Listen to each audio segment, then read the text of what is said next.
Today, I want to talk to you about proportions. Proportions are one of my favorite things to do, and proportions just involve matching. So, for example, this first one says if 4 tickets to a Civic Theater performance cost $90, what is the price for 6 tickets? So, it really doesn't matter how I line this up, just so I match. So, I'm going to put 4 tickets over $90 on the first one. I could do $90 over 4 tickets if I wanted to. But the question then is the price for 6 tickets. So tickets is on top, so I'm going to put tickets on top here as well. I'm looking for the price.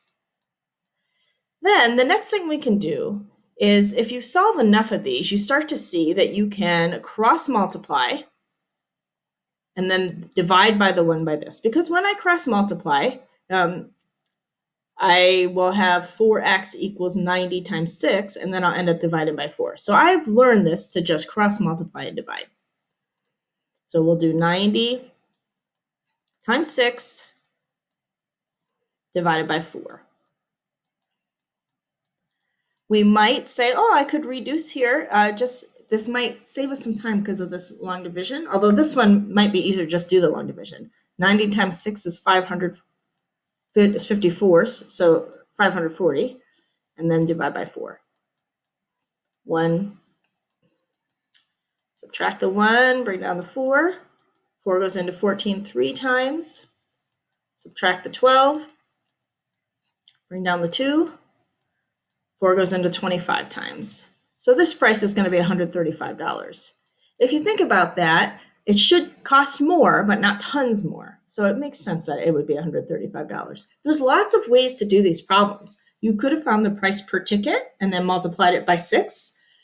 You could think about like proportionally, okay, so if 4 tickets are 90, that means 2 tickets are 45 and 6 is 345s. There's lots of different ways to think about these problems, but you can always set up the proportion and cross multiply and divide. Let's look at the next one. The ratio of first year to second year students at a school is 8 to 7. 8 to 7. That 2 tells us that's the fraction bar. Now, as we look at this ratio, it's first year to second year. So the 8 goes with first year, and the 7 goes with second year.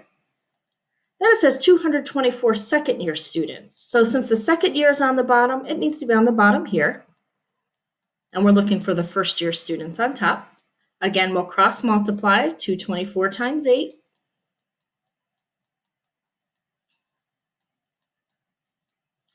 So that's 32. 8 times 2 is 16 plus 3 is 19. 8 times 2 is 16 plus 1 is 17. Now I'm dividing that by the 7. Cross multiply, divide by the number across from 7.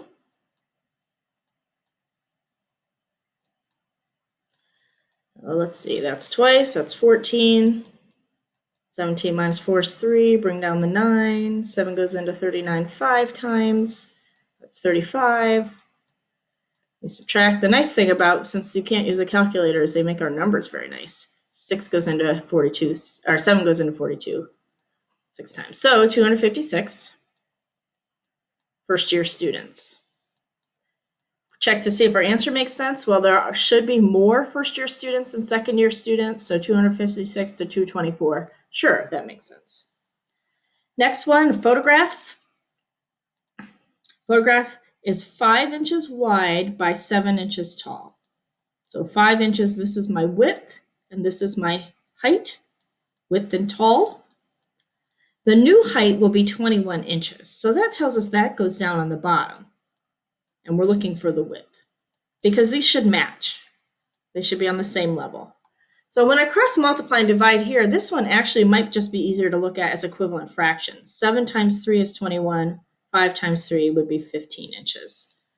But you could cross multiply 5 times 21 divided by 7 and do it that way. That would be fine. So just remember with proportions, we want to match. The same level should match, and then the left and right side should match.